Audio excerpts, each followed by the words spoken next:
Your next project's going to be using an idea called focal points or emphasis. The name is different, but it's the same idea. Different people call different things differently in different systems. I've told you about this before. It's a way of creating interest. Compositional device emphasizing a certain area or object to draw attention to the piece, to encourage closer scrutiny. That's an important part of this. It's a principle, emphasis, not an element. So it's not one of the building blocks. It's a principle to make an interesting design. It's basically, how do we make something stand out? A picture or things that are designed.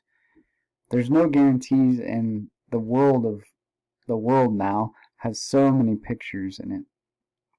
So one of the ways we can do it is having points of emphasis, so that when people look at something that we've made, they actually have something interesting that wants to capture their attention. This is a great example. This picture clearly shows a focal point. And I'll pause for a moment. What do you think it is? What focal point stands out automatically in this piece by Rousseau?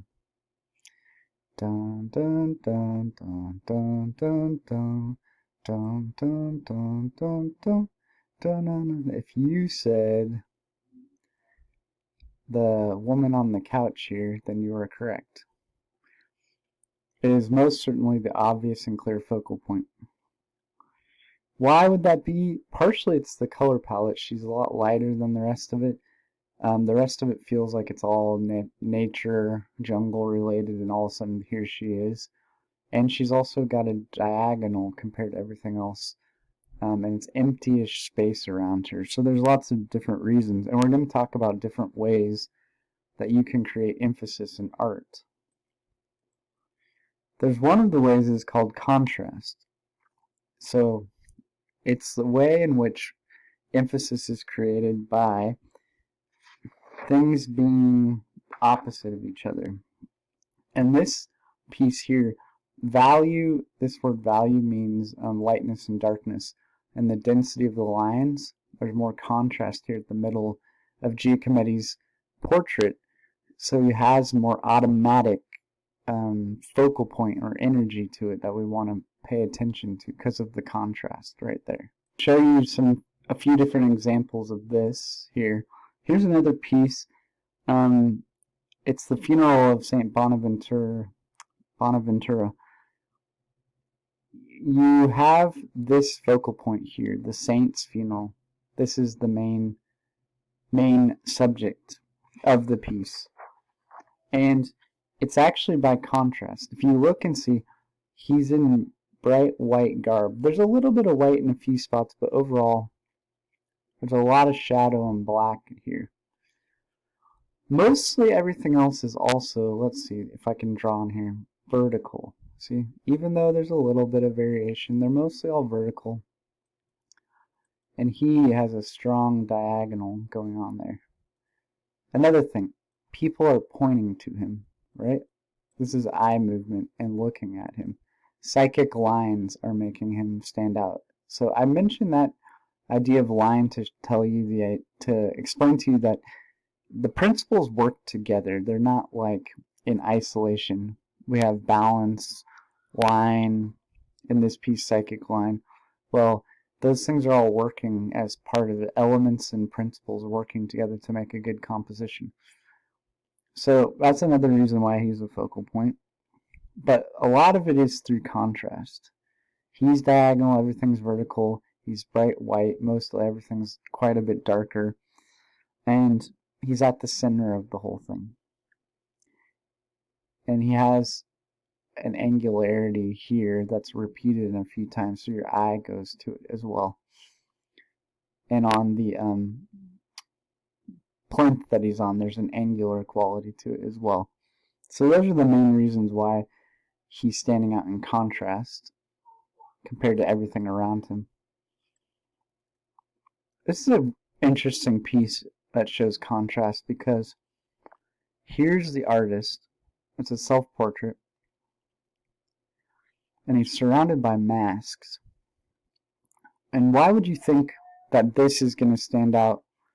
What's the contrast that's here? It's not value contrast like Giacometti, and it's not the same type of contrast with diagonal elements and light and dark like the last piece we looked at, this Funeral of the Saint. This piece is contrasting because everything around him is a mask and it's not real. It's more distorted, not as naturalistic.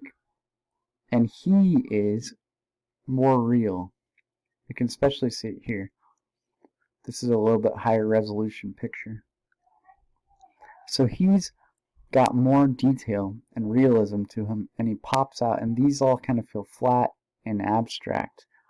And so this is a contrast through naturalism, or how much detail is in him. It draws the eye to it to stand out amongst the rhythm of all these other faces. Another way we can show contrast is shape contrast.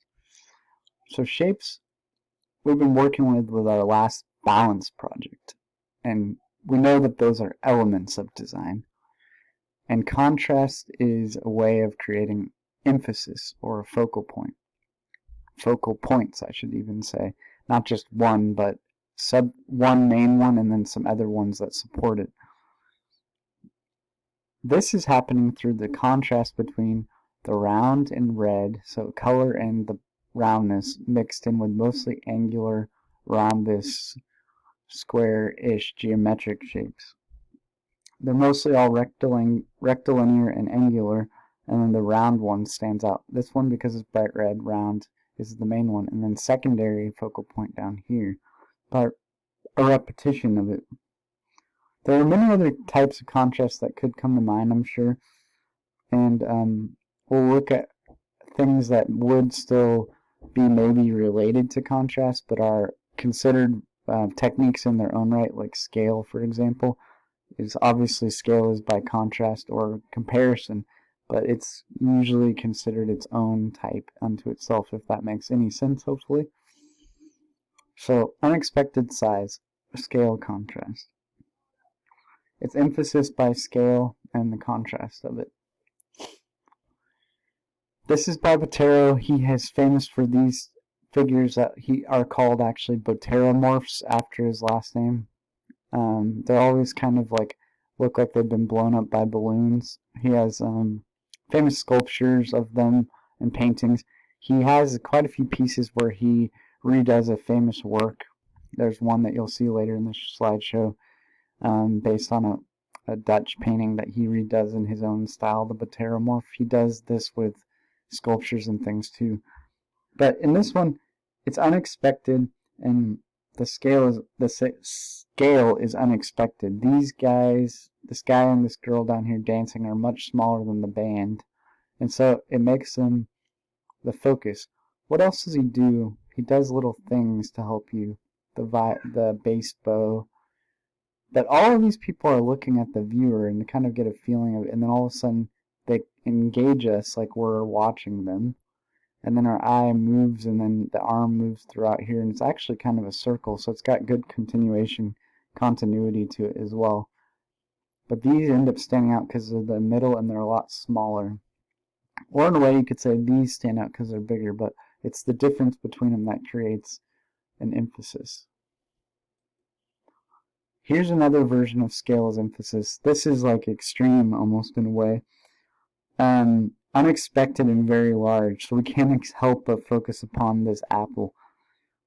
I like Magritte's work quite a lot. You'll see me use it in slideshows. I think he's really interesting because he's a designer, but he's into also like fine art. He was also kind of a designer illustrator, but he also really was interested in the way you could visualize things and the connection to language that I found really, really interesting. This is an object that's usually small, right? You can hold it in your hand, and it's encompassing an entire room. Almost all of the picture plane, this whole painting, is covered. And he also uses nearly complementary colors, so we'll find out about this in the color section of the course where we do projects, but complementary colors are colors that are opposite on the color wheel, green and red, and this is an orangish, so it's kind of almost a cross.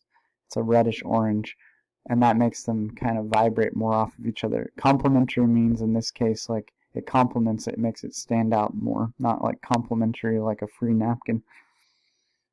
So that's something that's happening there to create emphasis, scale as emphasis. It's not just contrast anymore. This was scale contrast. This is still scale contrast, but it's more than just the contrast. It's actually just the very fact that it's large makes us have an emphasis on it.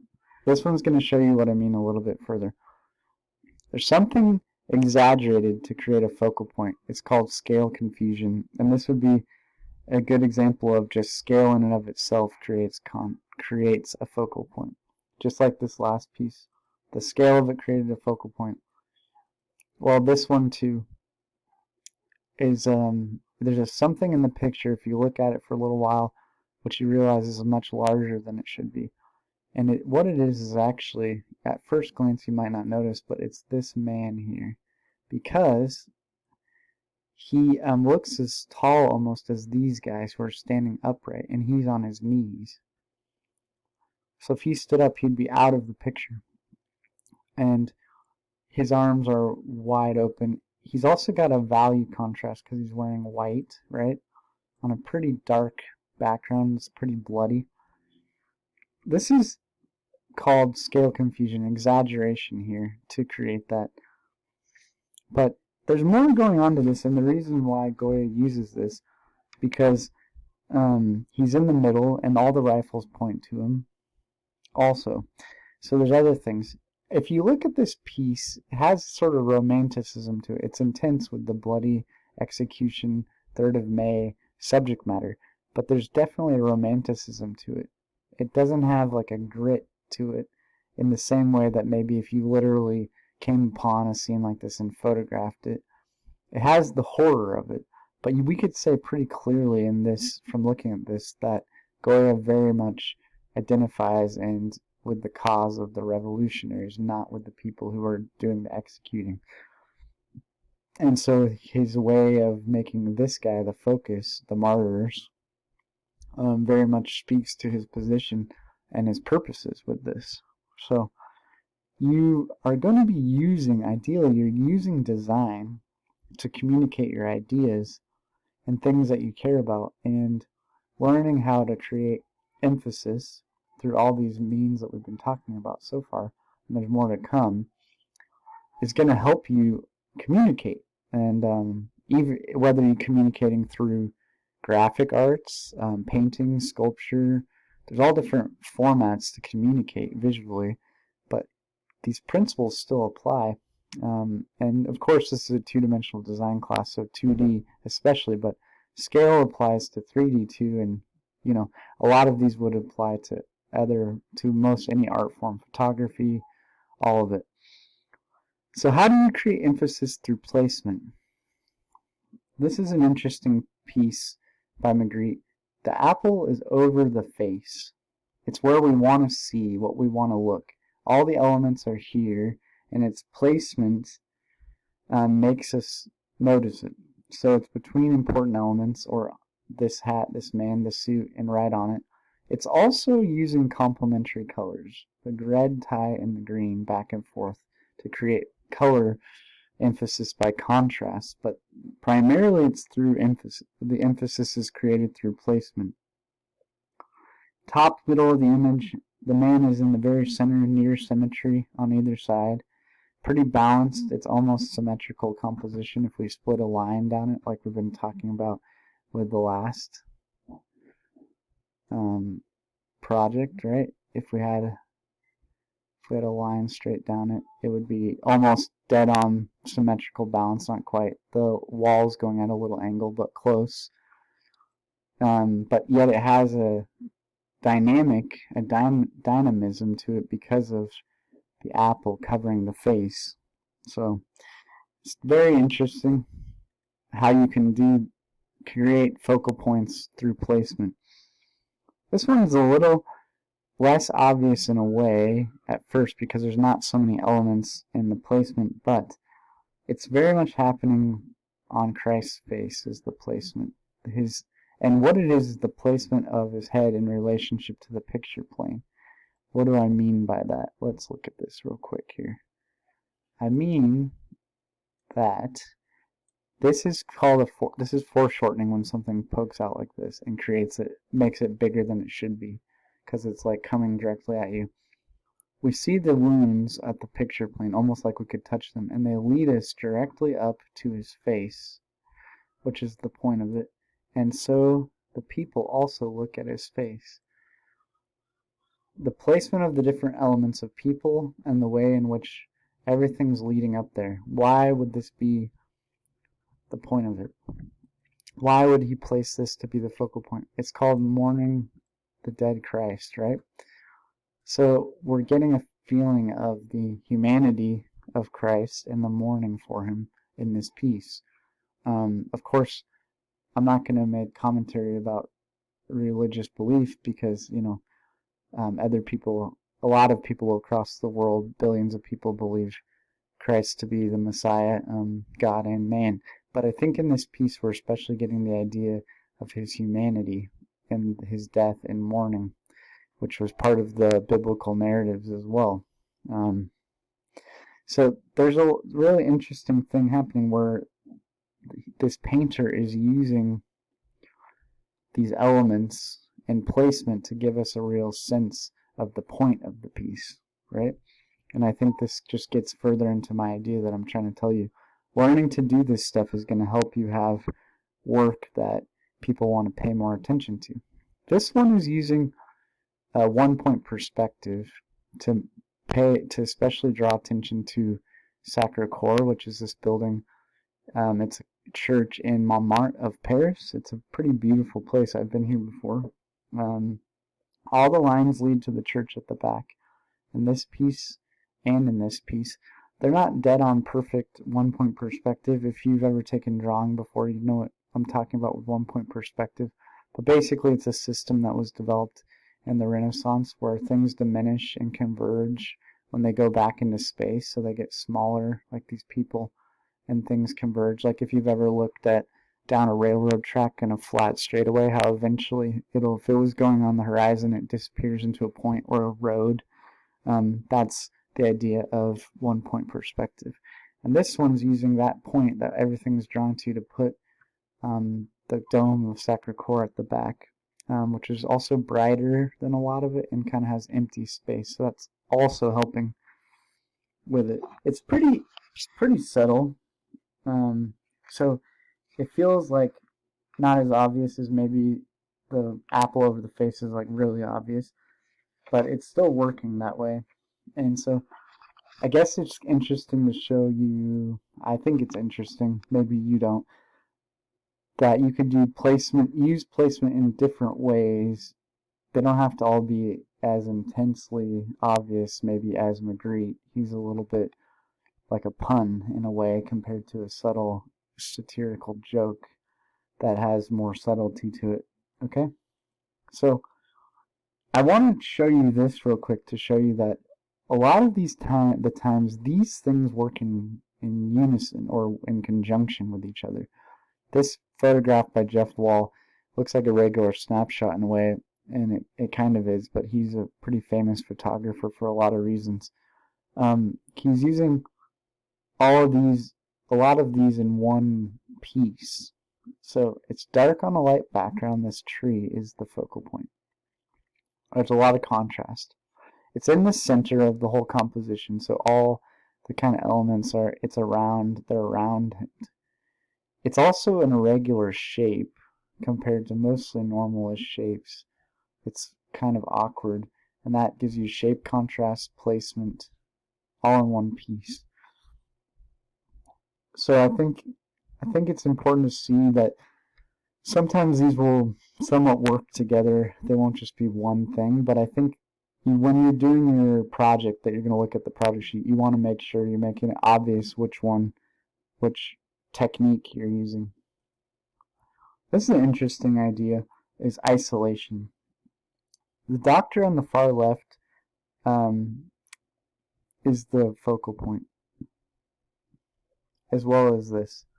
But he ends up standing out because he's on his own. Even though there's all this energy and interest and visual focus over here, we can't help in the end noticing him because he's off on his own, and everyone in the back, there's a lot of people, but they end up almost being like so rhythmic and so many of them that they're like a pattern at the back practically. And there's a lot of intention here. We go look and we're like, okay, we see it. But then our eye automatically goes back over here, and there's like a loop that happens because of the isolation. They all are standing in contrast to the dark background as well, but he stands out because of that isolation, and there's a way in which he's almost looking over, questioning it, and this conversation back and forth. So there's a few things happening, but that's the primary one in this. It's a very famous piece by Andrew Wyatt. He's an interesting artist. If you have Prime Video, there's a really interesting documentary about him, and he painted a lot in a particular part of New England where he lived, and he did most of his paintings around there. She is the emphasis, the focal point, because she's on her own, isolated. But to create isolation, you cannot just have empty space. So if there wasn't this part of the painting up here, she was just on it, she might be the focal point because she's at the middle of it and placed on it in color on a neutral and a lot of other things, but it wouldn't be because of isolation. It would be for other reasons. To have this sense of isolation, you have to have usually some sort of relationship. So here's two houses and little barns and things. They're in relationship to each other. There's almost like a grouping or a community, and she's far away looking towards them.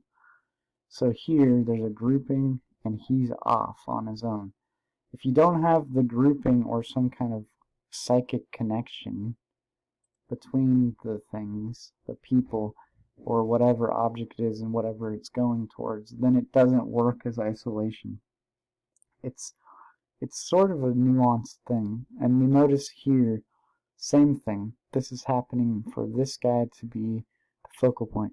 Over here we have three people, and they're having like a sort of conversation while he's serving them at the cafe bar. And inside of this whole dark environment, Nighthawk is an interesting work by Edward Hopper because he likes to deal with these type of scenes, isolation, social interaction, and this whole inside area stands out already within. It's almost like a little window. It is literally a window, but like a little canvas inside space, inside of a canvas.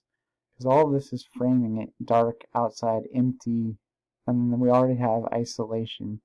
And then within this little window, which is like a canvas in a canvas almost, it's brighter and lighter, so we're already focused here more.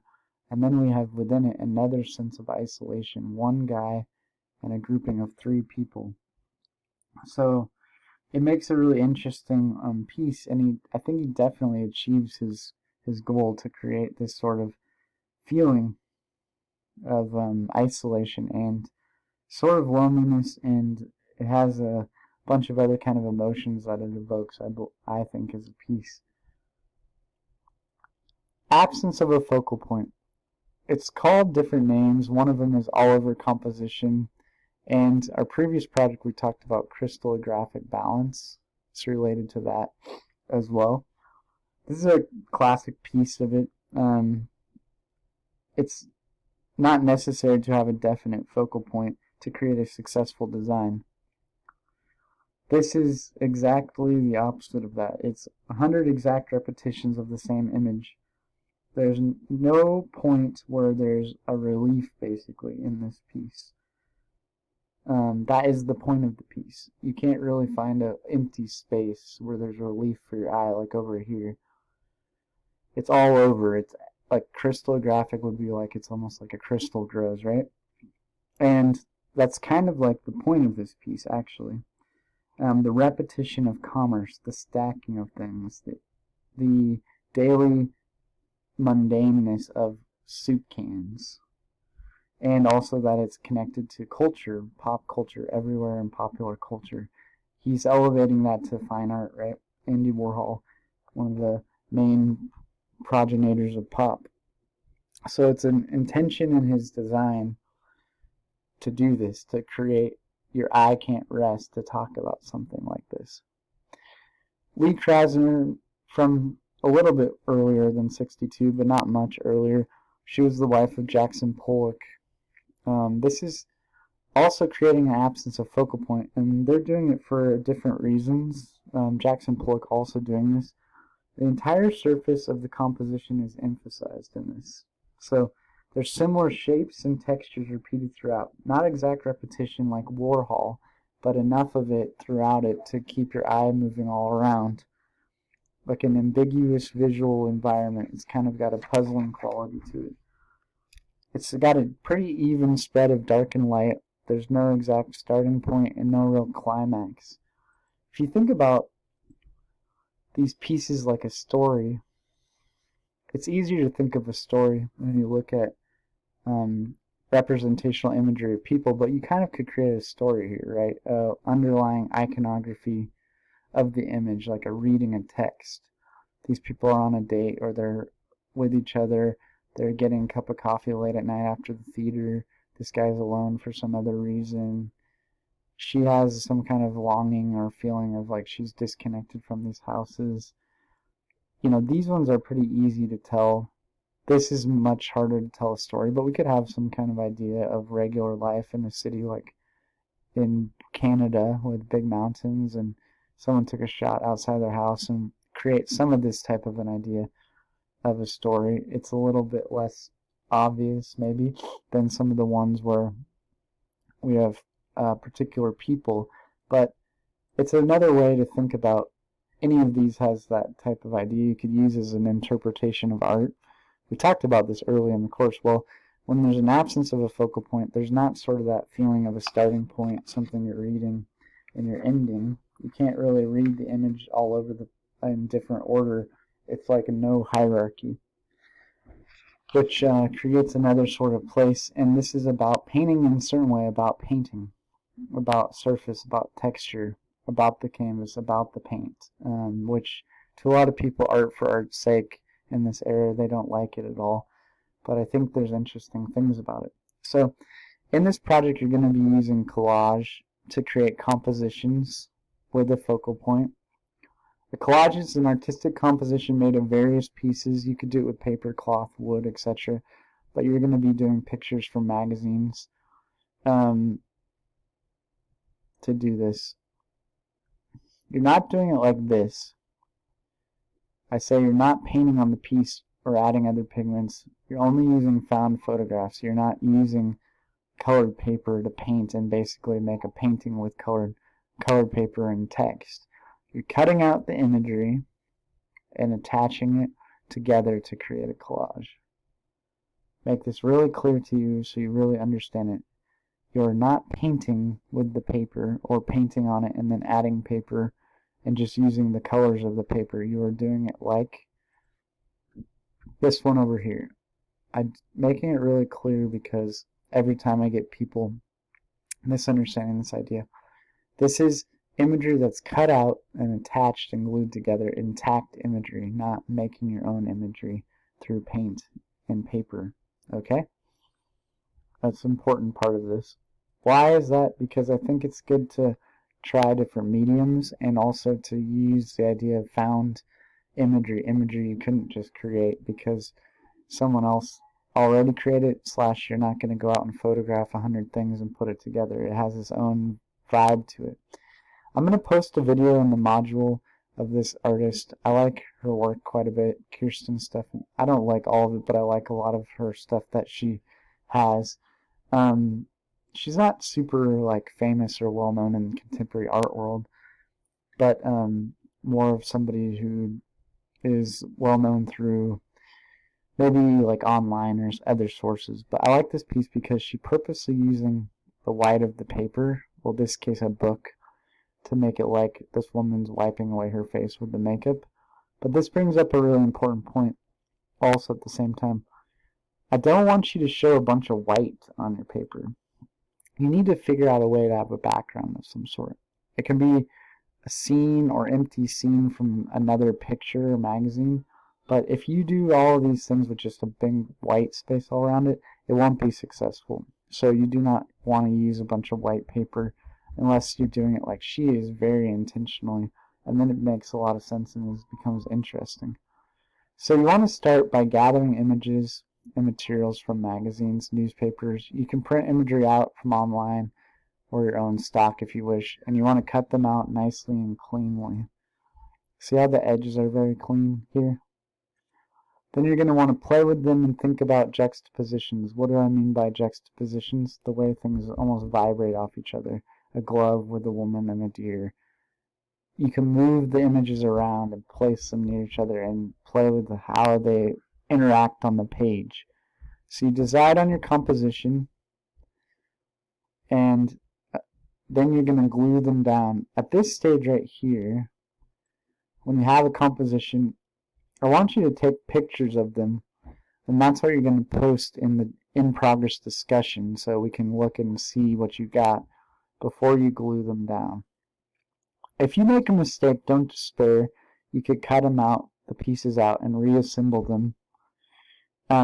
This is important, like I said. If you're going to show white paper, do it intentionally. Otherwise, have a background. So your assignment is paper. You need paper. Bristol's recommending that's the thicker paper just because magazines and things are so thin. A glue stick, I think, is easier than glue. Images, some kind of scissors or X-Acto knife, razor of some sort. Those can be really useful for getting that really clean edge up to something. You're going to create 5 of these. They're all going to be 5x7. One technique for each composition. One technique for each composition. I said it twice. I don't want them to be ambiguous. That means you got to be really specific about what you're trying to accomplish with it. Collage or photo montage, basically it's the same type of thing on here. Contrast is one of them. I showed you different forms of contrast, right? Shape, that one's through realism and non-realism. We had contrast. Isolation, that's scale. Placement. Okay. I'm not going to go back and forth over and over again. It gets awkward. Placement, absence, and then scale. You're going to label them with black ink on the back. And then the due date is inside the module on the assignment. I think this is correct for this. It could be from an old project. So you'll want to check that on the assignment sheet in the module. This is a student example of contrast. I think it's a little bit weak in the way of it's definitely not weak in contrast. It's mostly reddish, orangish things and then a big white thing in the middle going diagonally. What's weak about it is maybe the concept is, it shows it, it illustrates it, but it's not interesting necessarily to put this in the middle of it like white.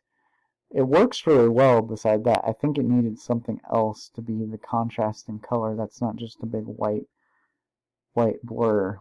Okay? But other than that, it works well. This is an interesting example. This is welding pictures from a welding system or some close-up of it. And this is happening through making it look like the pizza cutter is cutting into it. And it's happening through value/color lightness on a dark background. So I think that's a better version. This is isolation. Works pretty well. One of the main problems with this piece is not that isolation is working. One of the main problems is, see all this white around these guys, these deer? It looks bad because that's a craftsmanship issue. So it works as a showing the concept. It's just got some craftsmanship issues. So we want to keep our craft high. Another version, isolation, definitely working. I think maybe you should have put this back a little further. The person cut out all these elements and put them together. So it looks almost like it was just like that in a magazine, but it wasn't. You can tell. And that one works pretty well. Placement. This sort of works in placement, but it's actually happening more in color contrast. It's at the top and it's small, but there's not enough elements around to really make it placement, so it's kind of not totally working. This is working much better. Avocado, where the seed would be a face being placed between the elements, and it's an obvious sort of spot to look, and there's a face on something that would be like a fruit or a piece or a shape that looks like an avocado. Absence of a focal point. This is funny because it looks at first glance like they just cut out a picture like this, but see right here, this is a line of the two of pieces of paper overlapping. And this is an example of magazines use similar stock imagery. And so the person found the same stock imagery in multiple places and then assembled it together. It works pretty well because it's the same feeling, and it's broken up enough with these different sections of the shadow and cars. I think this is a more inventive one because it cut out more things from more places. It almost gets ruined by a couple spots, but there's enough dark throughout it. And so it's the bling from magazines all put together. Pretty awesome. So I like that example. Scale.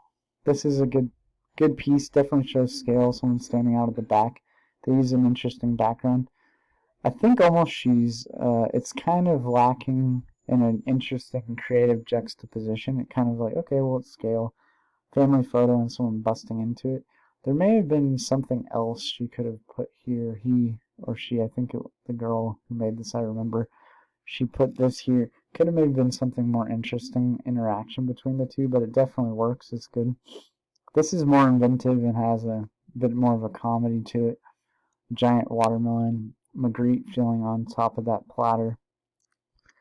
So creative resolution, this is kind of part of those type of grading things we've talked about before. So that kind of shows you a bunch of examples of student work and explains a lot of the ideas.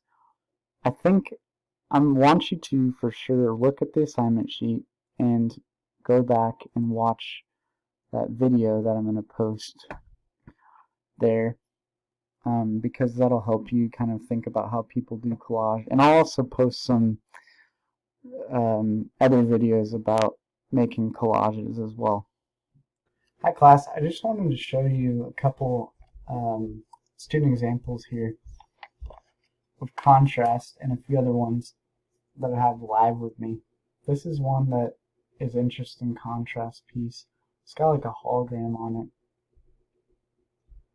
It definitely works and it's good, and they got a decent score on it. I want to show you another one though, and I think this one's even better because they cut out pieces of like blobbing paint from photographs that were actual. I mean, this is part of a magazine, and then we have this cool imagery of this woman kind of mixing in it, so she's like coming out of the paint. This is very nice. I think why I'm partially showing this to you is I want to show you craftsmanship. We need to keep our craft game really high. See how this is all over the place? And the glue doesn't, it's good on the front, it's well attached, but back here, you have this like bubbly stuff coming off. This is not good craftsmanship, okay? This is good craftsmanship, but this is the thinner paper. And you can see what happens with a thinner paper. It makes it so that it kind of wrinkles easier. Another part of this that's not such good craftsmanship is it's not totally square. So it's a little bit off kilter in a few spots. See how it goes up right here a little bit? So you want to keep your craft high. They're like always being nitpicky. Well, in the world of art and design, and hopefully a lot of you in this class I think are art majors, I remember asking you about that and you were telling me that you gotta try to really pay attention to the little nuances and things, because if you want to sell your work and be hired and have a good portfolio, then your stuff has to be tight. You can't have little things like that. You can't have little off pieces like this. You can't have things that hang over the edge. Okay? So those are both contrast, really good examples. These two I just want to show you are, this is isolation piece. I think it's interesting. It works quite well. They found a good imagery, and you can see, let me get it lined up, how they even kind of played with the ideas of speech bubbles, interestingly. Works pretty nicely. Have two groups. It's almost like a group of people talking about someone else. This one works pretty well too. And there's a feeling of like jokey jovialness, and this person's over here off on their own, almost like the kind of relational judgment happening. It's interesting. So people are a good subject matter for that one, but animals, things that we know that have connections with each other. This is two that I want to show you of placement. This one, you can do it, you can orient your collages upright. You don't have to all be 5 by 7 like this, so I showed you this purposely for that. The guy on the top becomes the obvious focal point because he's sitting up on it, and he's placed at the top, and we want to read from left to right, you know, in the United States, in English, anywhere who speaks English, and a lot of other languages, left to right. So we're going to look up there and kind of read, and there's this feeling of the space and the elements, and he's kind of between them, so he's the focal point. Also, he's brighter in color than the things around him. So that works pretty well, and I just want to point out to you, you can do your one or some of your compositions portrait. They don't all have to be a landscape. Another one for placement doesn't work quite so well, but it does. It works, but what's not working so well is see how they had their piece loose. I had to use a paper clip and connect it for them. And again, same problem. Flappy, that craftsmanship is not great. But it works as an image for placement because of the relationship between the man and the dog person who's like I don't know, a fairy godmother almost or something. There's an emphasis between them, almost like a psychic connection. The hands almost touching. But that works pretty well. This is an absence of a focal point. I think it's pretty clear. They use different pieces and connect them together. So that works pretty good. There's a little bit almost one happening there, but it definitely isn't happening.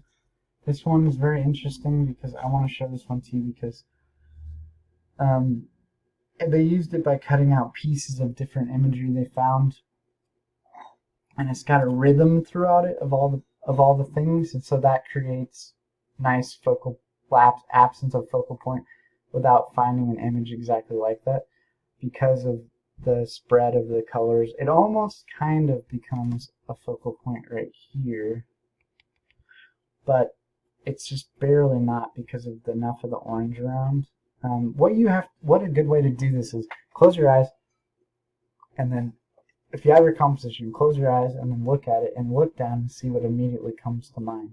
So I'm like, okay, closing my eyes. Nothing does exactly, almost this, but not quite, and my eye can't quite find a spot. But in some of these pieces, like a scale one here, if I close my eyes and all of a sudden open them up, close them, it becomes Obama because he's so big. And this one's got some comedy to it, putting Donald Trump on the head of something and then a building coming through. There's all kinds of interesting things going on here. Definitely political person, and making fun of some Trump kind of feeling. This one also scale. I think this is pretty well done. It looks almost like it all belongs together, like this deer was part of it, and then you all of a sudden realize, oh wait, it's way too big. Okay, it's not just standing in front, it's like almost walking on water, like this is just a puddle. But it feels like it belongs really well, so they found good imagery. But you close your eyes and you look at it and you're like, oh, I can't help but see the deer right away. So that's obviously the focal point. But also, you know, it's the interaction between this kind of neutral color on brighter colors and then the church white building. I think it's a church, yeah. It's pointing right up at the deer. So there's other things happening, but primarily through scale. Now, I say that because these ones are obviously scale, right? And then these ones are obviously a lack of a focal point. But this one, for example, they're saying placement, but it gets a little ambiguous. What is actually creating the focal point? Because there's like color contrast with the orange and blue. So maybe it's actually happening through contrast more. And the yellow edge, it's placement, but it's not clear what really exactly is doing it at first. And so I think I'm saying that to tell you, like, make it clear what your point is. Like, so when I look at it, and when we look at it and critique in the discussion, immediately everyone's like, that's a focal point of scale. That's a focal point of placement. That's a focal point of isolation. Don't let it be ambiguous and try to like, oh, it kind of is happening this way. If you can't quite tell why there's a focal point or what it is, then you got to keep working on it and find new imagery or change something. That's why I want you to cut out, extra imagery and get it all, and then you can arrange it. Like you have your backgrounds and you can move things around and see if it's actually working well before you glue it all down. Okay? So I believe you guys can do some really interesting work. You've been doing great. It's good to see you guys on here a little bit more. Some of you have been prontoing me and reaching out, and I had a couple of video sessions with some people who needed help. So if you're in that boat, if you're feeling like, what am I going to do? Then email me or message me or pronto me. We can do Zoom office hours. There's different things I can do to help you out. So don't suffer in silence, so to speak. And sometimes I know people wait too long to start, and then you're like stressing. So try to be really proactive and engage this stuff early on. You can't just do it in 2 hours and do a good project. It's not possible. You have to really spend some time figuring it out. Okay? Take care, class. Hopefully you're staying well out there.